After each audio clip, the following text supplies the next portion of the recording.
ഒരടിപൊളി pork റോസ്റ്റിൻ്റെ recipe കണ്ടാലോ? സംഭവം എൻ്റെ അമ്മയുടെ റെസിപ്പിയാണ് കേട്ടോ.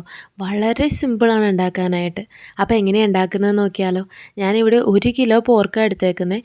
അത് ഞാൻ കുക്കറിലേക്ക് ഇട്ടു. അതിലേക്ക് ആവശ്യത്തിന് മഞ്ഞൾപ്പൊടി, 1 സ്പൂൺ കുരുമുളക് പൊടി, ചതച്ച ഇഞ്ചി, കറിവേപ്പില, പച്ചമുളക്, ആവശ്യത്തിന് ഉപ്പ്, ഒരല്പം വെള്ളം കേട്ടോ. അധികമൊന്നും വേണ്ട, കുറച്ച് വെള്ളം ഒഴിച്ച് നല്ലപോലെ കൈകൊണ്ട് തന്നെ മിക്സ് ചെയ്ത് കേട്ടോ. നല്ലപോലെ കൈകൊണ്ട് മിക്സ് ചെയ്ത് എന്നിട്ട് ഒരു ഹൈ ഫ്ലെയിമിൽ 2 വിസിൽ അത്രയും മതി. കാരണം അധികം കുഴഞ്ഞു പോയാൽ നമുക്ക് അത്ര മൊരിഞ്ഞ് നല്ല റോസ്റ്റായിട്ട് കിട്ടില്ല. അപ്പോൾ അതുകൊണ്ട് ഹൈ ഫ്ലെയിമിൽ 2 വിസിലടിച്ചെടുക്കുക. അപ്പോൾ 2 വിസിലൊക്കെ വന്നു. നമ്മുടെ പോർക്ക് ഇവിടെ റെഡിയായിരിപ്പുണ്ട്. ഇനി നമുക്ക് താളിക്കാനുള്ള പരിപാടി നോക്കാം. ഇതൊക്കെയാണ് ആവശ്യമായിട്ടുള്ളത്. ഇനിയാണ് മെയിൻ ട്വിസ്റ്റ്. നമ്മളിതിൽ ഒരു തരി വെളിച്ചെണ്ണ ഉപയോഗിക്കുന്നില്ല കേട്ടോ. ആ പോർക്കിൽ നിന്ന് വന്ന നെയ്യ് തന്നെയാണ് നമ്മൾ ഫുള്ള് റോസ്റ്റ് ചെയ്തെടുക്കാൻ പോകുന്നത്.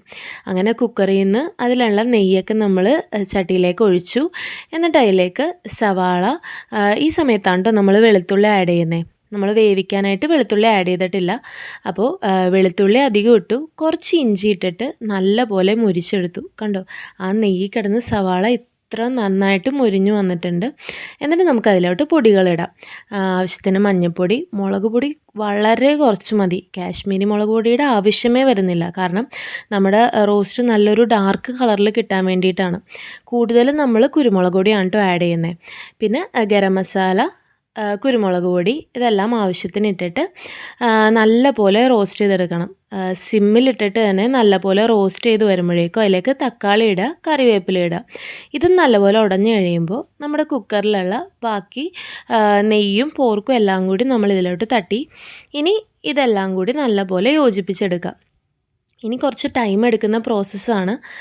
നല്ല പോലെ ആ ഒരു നെയ്യ് കിടന്ന് നമ്മുടെ ഈ പോർക്ക് നല്ല റോസ്റ്റായി വരണം. കണ്ടിട്ട് തന്നെ കൊതി വരുവാണ് കേട്ടോ. അപ്പോൾ സംഭവം ഏറെക്കുറെ റോസ്റ്റ് ആയിക്കൊണ്ടിരിക്കുകയാണ്. ഇനി അതിൽ നിന്ന് തന്നെ ഞാൻ കുറച്ച് നെയ്യ് എടുത്തിട്ട് കുറച്ച് തേങ്ങാക്കൊത്തും കൂടി വറുത്തിടാണ്. ഇത് കുറച്ച് ആഡംബരമാണ്, ഇതിൻ്റെ ആവശ്യമില്ല, അല്ലാതെ തന്നെ കറി സൂപ്പറാണ് കേട്ടോ. അങ്ങനെ അതും വറുത്തിട്ടു. നമ്മുടെ പോർക്ക് റോസ്റ്റ് ഇവിടെ ഏറെക്കുറെ റെഡി ആയിട്ടുണ്ട്. ആ നെയ്യ് കിടന്ന് നല്ല പോലെ റോസ്റ്റായി. കണ്ടോ, കാണാൻ തന്നെ എന്ത് അടിപൊളിയാണല്ലേ. ഇനി കുറച്ച് അലങ്കാരപ്പൊടികൾ, അതായത് കുറച്ച് മല്ലിയിലയും വേപ്പിലയും അതിൻ്റെ പുറത്തുകൂടി ഗാർണിഷ് ചെയ്യാൻ വേണ്ടി ഇട്ടിട്ടുണ്ട് കേട്ടോ. അങ്ങനെ സൂപ്പർ സിമ്പിൾ റെസിപ്പി ഇവിടെ റെഡി ആയിട്ടുണ്ട്. കാണാൻ എങ്ങനെ അടിപൊളിയായിട്ടില്ലേ? ടേസ്റ്റും അതെ കേട്ടോ. അപ്പോൾ എല്ലാവരും ഇതൊന്ന് ട്രൈ ചെയ്ത് നോക്കിയിട്ട് എങ്ങനെയുണ്ടെന്ന് കമൻറ്റ് ചെയ്യണേ. വീഡിയോ ഇഷ്ടപ്പെട്ടാൽ ലൈക്ക് ചെയ്ത് സപ്പോർട്ട് ചെയ്യാൻ മറക്കല്ലേ.